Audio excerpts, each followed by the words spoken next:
అందరికీ నమస్కారం. నేను మీ బీసీ రెడ్డి.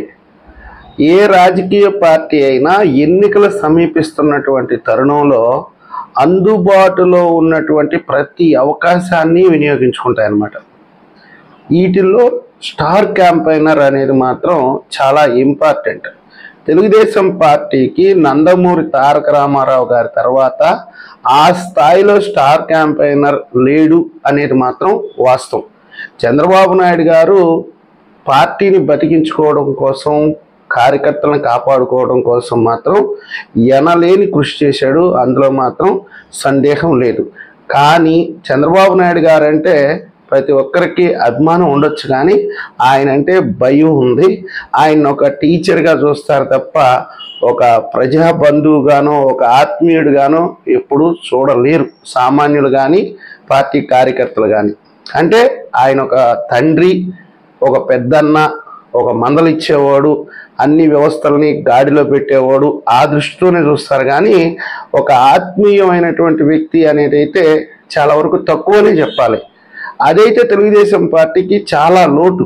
నందమూరి తారక రామారావు గారి తర్వాత అయితే సామాన్య ప్రజల్ని ఆకట్టుకునే నాయకుడు లేడు, ఒక రకంగా మాస్ లీడర్ లేడు. ఇంకా చెప్పాలంటే యువతని ఉర్రూతలుగుంచే నాయకుడు కూడా లేడు. ఇది మాత్రం కన్ఫర్మ్.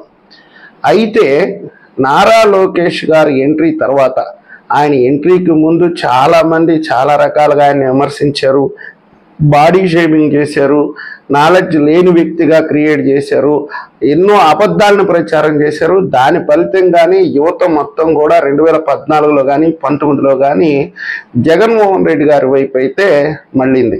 ఇందులో కూడా సందేహం లేదు. జగన్మోహన్ రెడ్డి గారికి 2019లో యువత చాలా చాలా సహాయపడింది. చాలా కూడా మంచిగా కూడా వాళ్ళు సపోర్ట్ చేశారు. ప్రతి ఇంట్లో వాళ్ళు చెప్పింది ఏంటంటే జగనన్న కావాలి, జగనన్నకు ఓటు వేయండి అంటే ప్రీ పబ్లిసిటీ చేశారు. ఎక్కువగా ఇంట్లో ఉండేటటువంటి పెద్దోళ్ళని, తెలుగుదేశం పార్టీ ద్వారా లబ్ధి పొందుతున్నటువంటి కుటుంబ సభ్యులను కూడా ఒక్క ఛాన్స్ ఇద్దాం జగన్మోహన్ రెడ్డి గారికి, మా భవిష్యత్తు మార్చేస్తాడు అంటే యువకుల్లాగా కనిపించారు వాళ్ళకి. ఎక్కువగా ఆయన అగ్రెసివ్ మాటలు అయితే ఏమి, ఆయన ఇస్తున్నటువంటి వాగ్దానాలు ఇవన్నీ ఏంటంటే యువతని బ్రహ్మాండంగా ఆకట్టుకోగలిగాడు. దాని ఫలితంగానే 2019లో ఎవరు ఊహించినటువంటి విజయం అయితే జగన్మోహన్ రెడ్డి గారికి వచ్చింది. ఇది పెట్టుబడి లేని పబ్లిసిటీ, యువతను ఆకట్టుకోవడం అనేది. ఇది ప్రతి ఒక్కరు కూడా గుర్తించాలి. ఎందుకంటే ఇంట్లో ఒక యువకుడు ఉన్నాడు అంటే ఆడు చెప్తే వాళ్ళ అమ్మ వింటద్ది, వాళ్ళ అక్క వింటద్ది, వాళ్ళ అవ్వ, వాళ్ళ తాత, వీళ్ళు మాత్రం ఫ్రీగా ఓట్లు వేసేస్తారు. వాళ్ళకి రాజకీయంగా వాళ్ళ అభిప్రాయం ఎన్నున్నా కానీ ఈ యువత అయితే మాత్రం వాళ్ళని బతిలాడుకుంటారు, నా కోసం అని అడుగుతారు అనమాట. ఇది క్రియాశీలకంగా వాడుకోగలిగాడు జగన్మోహన్ రెడ్డి గారు. అయితే 2019 తర్వాత, ఏడాది జరిగిన తర్వాత జగన్మోహన్ రెడ్డి గారి నిజస్వరూపం ప్రజలకైతే అర్థమైపోయింది. యువత కూడా అర్థం చేసుకున్నారు. ఈయన జగన్ మామయ్య కాదు, ఈయన మా పాలిట యముడు అనేటైతే యువత అర్థం చేసుకోగలిగింది. అప్పుడు ఇలా చూపు అయితే నారా లోకేష్ గారి మీద పడింది.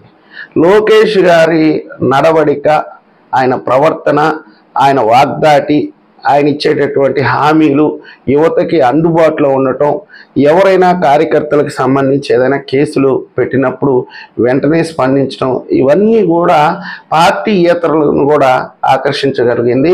అందుకే ఇప్పుడు యువత ఫాలోయింగ్ అయితే మొత్తం నారా లోకేష్ గారి వైపే. డైనమిక్ లీడర్గా ఈరోజు యువత దృష్టిలో నారా లోకేష్ గారు అయితే ఖచ్చితంగా స్థానం అయితే సంపాదించుకోగలిగాడు.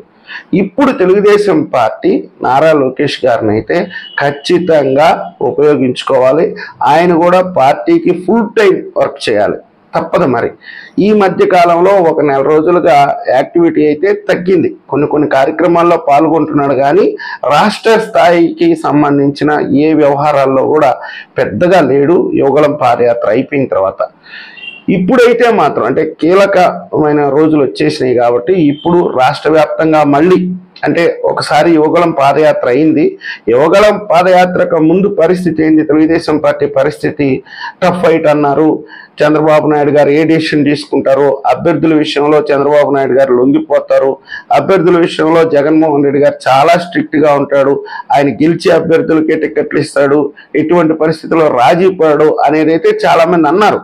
కానీ ఆయన ఏదైతే 6వ లిస్టు ఇంకా రేపు 13 లిస్టులు దాకా వెళ్తుందేమో, ఈ లిస్టులు ఎప్పుడైతే బయటకు వచ్చినాయో ఇదంతా వైసీపీలో డొల్లతనం బయటపడిపోయింది. ఇంకా ఆ పార్టీ అధికారంలోకి వచ్చేదానికి అవకాశం అయితే లేదు. కానీ తెలుగుదేశం పార్టీలో నారా లోకేష్ గారి ప్రస్థానం అయితే చాలా చాలా చెప్పుకోవాలి. యువగళానికి ముందు ఏదైతే అపనమ్మకం ఉండిందో యువగళం పాదయాత్ర తర్వాత సామాన్య ప్రజల్లో సైతం ఒక నమ్మకాన్ని అయితే కల్పించగలిగాడు. ఇందులో మాత్రం అనుమానమే లేదు. అయితే ఇప్పుడు అంటే నెక్ ఆఫ్ ది మూమెంట్కి వచ్చేసాం కాబట్టి ఈ పరిస్థితుల్లో నారా లోకేష్ గారు ఖచ్చితంగా ప్రజల్లో వీలైనంత సమయాన్ని అయితే కేటాయించాలి. ఇంకా కీలకంగా ఒక మాట అయితే నేను చెప్పదలుచుకున్నాను, మీ అందరికీ అర్థం చేసుకున్న వాళ్ళు అర్థం చేసుకోండి. దయచేసి నాకు కామెంట్లు పెట్టేవాళ్ళు అర్థం చేసుకొని కామెంట్లు పెట్టండి. దీని మీద అయితే పెద్ద పెద్ద ఎక్స్ప్లెనేషన్ అయితే ఇవ్వద్దు. సహజంగా మనం ఏమంటామంటే పూజారి చేతి కింద ఏ నీళ్ళు ఇచ్చినా కానీ తీర్థంగా పుచ్చుకుంటాము అని అంటారు. ఇప్పుడు నేనేం చెప్తున్నానంటే నారా లోకేష్ గారి చేతికుండా ఏది ఇచ్చినా మట్టి ఇచ్చినా కానీ అది ఒక మహాభాగ్యం. ప్రజల దృష్టిలో నారా లోకేష్ గారు ఒక డైనమిక్ లీడర్ అనేది అయితే దాదాపుగా వెళ్ళిపోయింది. అబ్జర్వ్ చేశారు జనాలు కూడా. ఏంటంటే చాలా కాలంగా వైసీపీ చేసినటువంటి దుష్ప్రచారాన్ని దాన్ని దృష్టిలో పెట్టుకొని నారా లోకేష్ గారిని అయితే అబ్జర్వ్ చేశారు, కంప్లీట్గా అబ్జర్వ్ చేశారు. కాబట్టి వాళ్ళ దృష్టిలో ఈరోజు లోకేష్ గారు అనేది ఒక హీరో అనేది అయితే వాళ్ళకి అవగాహనకు వచ్చేసింది. దానికి మూలం కూడా వైసీపీ పేటీఎం కుక్కలే. అంటే ఎందుకంటే ఆయనకు ఫ్రీ పబ్లిసిటీ కల్పించింది కూడా వైసీపీ కుక్కలే, నేనైతే దాదాపుగా చెప్తున్నాను. దానివల్లే నారా లోకేష్ గారు ఈరోజు ప్రజల దృష్టిలో పడగలిగాడు. అయితే ఇప్పుడు లోకేష్ గారు ఇప్పుడు చాలా మంది అంటున్నారు టికెట్ల కేటాయింపు విషయంలో పొత్తుల విషయంలో కొంచెం బిజీగా ఉన్నాడు కాబట్టే ప్రజల్లోకి రాలేకపోతున్నాడు, కొన్ని కార్యక్రమాలకైతే అటెండ్ అవుతున్నాడు అని కూడా కొంతమంది చెప్తున్నారు. కానీ నేను ఇందాక చెప్పాను కదా, పూజారి నీళ్లు ఇస్తేనే అది తీర్థం అవుతుంది. ఇప్పుడున్న రాష్ట్ర పరిస్థితిలో తెలుగుదేశం పార్టీ పరిస్థితిలో ఆ టికెట్ల కేటాయింపు కూడా అంటే ఇది నాకు చెప్పడానికి కూడా కొంచెం ఇబ్బందికరంగా ఉంది.